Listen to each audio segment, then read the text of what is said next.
मुंबई की crime branch unit 7 की team ने एमडी ड्रग्स बेचने के मामले में एक महिला सहित 9 आरोपी को गिरफ्तार किया है। आरोपियों के पास से पुलिस ने 126 किलो 141 ग्राम एमडी ड्रग्स बरामद किया है, जिसकी कीमत 252 करोड़ रुपए के करीब है। इसके साथ ही पुलिस ने आरोपियों के पास से 15,88,000 रुपए और 1.5 लाख रुपए कीमत के 25 ग्राम सोने के गहने भी बरामद किए हैं। आरोपियों से जब्त किए गए मुद्देमाल की कुल कीमत 52,55,38,420 रुपए है। आइए जानते हैं इस मामले में क्राइम ब्रांच के आला अधिकारी ने क्या जानकारी दी है।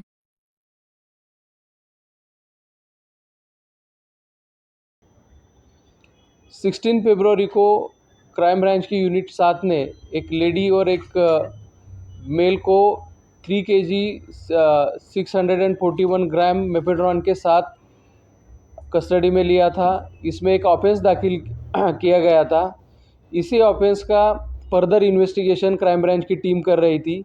इसी फर्दर इन्वेस्टिगेशन के दरमियान सांगली डिस्ट्रिक्ट में कवटे महाकाल तहसील के यहाँ पे इरली करके एक गांव है। इस गांव के एरिया में मैन्युफैक्चरिंग यूनिट पिन पॉइंट करने में, वो डिस्ट्रॉय करने में और वहाँ से 122 kg मेफेड्रॉन सीज करने में क्राइम ब्रांच की टीम सक्सेसफुल हुई है। इस पूरी कार्रवाई में 6 एक्यूज़ को हम अरेस्ट कर चुके हैं। टोटल एक्यूज़ की संख्या इस केस में अभी 10 हो चुकी है और अब तक इस केस का जो टोटल सीजर है वो 252 करोड़ का हो चुका है और इस केस का फर्दर इन्वेस्टिगेशन जारी है। सर, वो इरली गांव में जो आप कह रहे हैं बनाने की जगह थी, वो ओनरशिप किसका था, क्या उसे पकड़ा गया है, रजिस्टर क्या?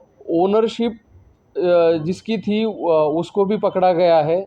इन 6 एक्यूज़ में उसका भी नाम है और जो मेन मैन्युफैक्चरर था, जो बनाता था, जिसके पास टेक्निकल नो हाउ था पूरा, उसको भी हम अरेस्ट कर चुके हैं। इतनी बड़ी तस्करी आप कह रहे हैं, तो मुंबई में इनके टारगेट ऑडियंस क्या होते थे? स्कूल होते थे, कॉलेज होते थे या हाई प्रोफाइल लोग? ये जो मेफेड्रॉन मैन्युफैक्चर किया जाता था वो क्रिस्टल फॉर्म में था, एकदम वाइट कलर का और क्रिस्टल फॉर्म में था, जिसको नारकोटिक्स की लोकल लैंग्वेज में लैविश करके बोला जाता है। इसको हाई क्वालिटी मेफेड्रॉन समझा जाता है।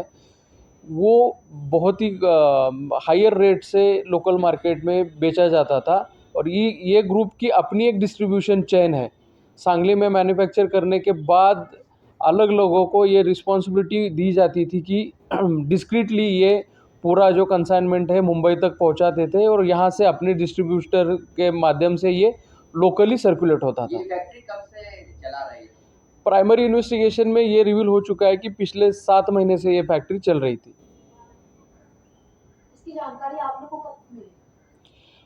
16 फेब को ऑफेंस दाखिल होने के बाद फर्दर इन्वेस्टिगेशन में, यानी कि एक्यूज का इंट्रोगेशन और टेक्निकल इन्वेस्टिगेशन के बेसिस पे हम ये पिन पॉइंट करने में सक्सेसफुल हुए। सर, आपने जो कहा कि शेर में महिला और पुरुष को पकड़ा गया था, जिसके बाद शेयरिंग मिला, महिला का बैकग्राउंड क्या-क्या, इसमें कोई महिला या फिर ऐसा कोई इन्वॉल्वमेंट है? महिला जो है वो कुर्ला एरिया की रहने वाली है। वो एक ड्रग पेडलर ही है जो हमें बेसिक इन्फॉर्मेशन मिली थी कि ये बड़े पैमाने पे ड्रग ट्रैफिकिंग कर रही है।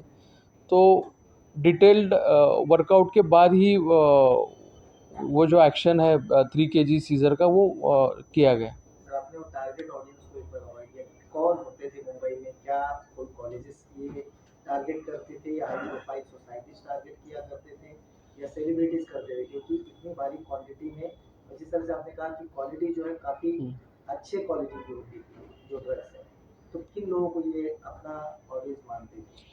ये जो मैन्युफैक्चरिंग का ग्रुप हमने पकड़ा है, वो उनका टारगेट यही था कि हाई क्वालिटी मेफेड्रॉन प्रोड्यूस करना और उस मेफेड्रॉन को हायर रेट्स पे बेचना। तो जाहिर है कि इसमें अच्छी इकोनॉमिकल कंडीशन वाले ही लोग ये परचेस करते थे। अभी तक कॉलेजेस या फिर आपने जो दूसरा एंगल पूछा है वो इन्वेस्टिगेशन में रिवील नहीं हुआ है, लेकिन हम उसके बारे में भी इन्वेस्टिगेशन कर रहे हैं। सर, मागच्या काही दिवसापासून ग्रामीण भागात